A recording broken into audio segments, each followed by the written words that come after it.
Hey, bonjour tout le monde, bienvenue dans une nouvelle vidéo de Encore un projet. Aujourd'hui, petite présentation rapide du nouveau Can-Am Canyon. J'ai eu la chance de le voir en vraie version sur André Allé et Fils à Rimouski. En exclusivité en ce moment-là, il est là simplement pour la journée du 1er novembre 2024 aujourd'hui pour l'exposition. J'ai eu la chance surtout de voir la machine dans son ensemble. Et je peux vous dire, la machine est quand même assez exceptionnelle. On va commencer par la façade avant. C'est sûr que la machine qui est présentée présentement est quand même une machine de base. On voit exactement, c'est une version de Price, fait qu'ils l'ont vraiment équipé. Échappement à Krapovic. Ils ont mis quelques autres accessoires au niveau des coffres arrière pour voir les possibilités qu'on est capable d'aller chercher avec la machine. La machine de base est quand même super bien équipée. On parle d'une machine qui est quand même rehaussée versus les Spyder F3 et RT. Fait que vraiment pour être capable d'aller dans des sentiers un petit peu plus accidentés. Aussi avec le pare-choc qui est renforcé en avant, étonnamment tout en métal. Fait que c'est pas juste un recouvrement, un dessous métal et un recouvrement plastique. C'est vraiment tout en métal. Poudré comme on dit là, fait que ça c'est vraiment intéressant de ce côté là aussi. Suspension rallongée en avant pour augmenter la garde au sol aussi, avec un empattement plus large de 1 pouce sur la largeur et une diminution de la longueur étonnamment à peu près de 10 à 11 pouces versus comparable à un F3.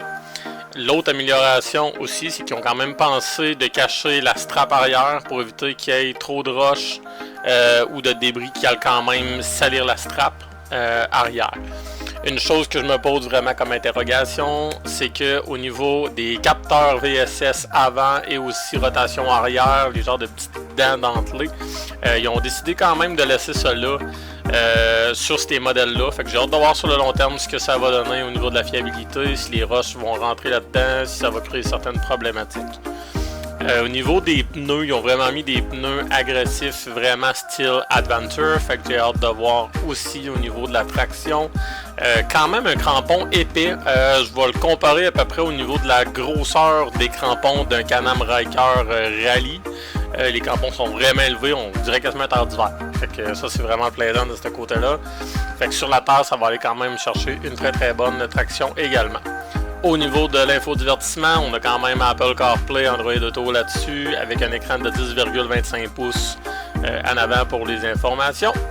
Aussi, au niveau de position de conduite, on est capable de se mettre debout pour être vraiment confortable. Fait que les pédales sont axées vraiment plus comme en arrière vers le conducteur. Et quand on est debout, on est vraiment droit avec le guidon qui est vraiment surélevé versus une position de F3 ou de RT aussi.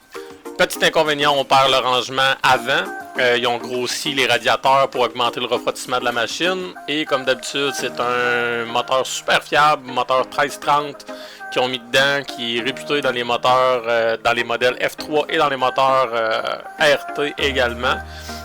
Même chose au niveau de la transmission, on parle d'une 6 vitesses semi-automatique, shiftable au pouce côté gauche.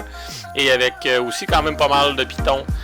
Accessible de gauche et à droite aussi sans être obligé de quitter les yeux de la route là. Fait que ça c'est vraiment plaisant. Les modèles de base viennent vraiment avec je vous dirais une selle, pas de dossier.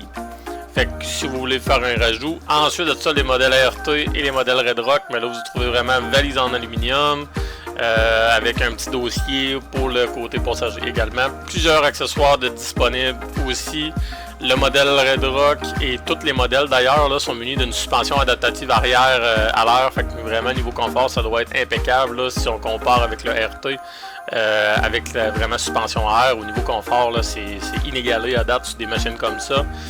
Puis niveau suspension avant, on tombe aussi avec une Smart Shock en avant sur les modèles Red Rock pour améliorer le confort aussi. Pare-brise qui est ajustable, fait que ça c'est quand même plaisant pour le monde qui veut faire un peu de enduro. On peut le lever et le baisser aussi. Fait que on fait de l'autoroute, on le lève, on fait un petit peu de rang, ben on le baisse.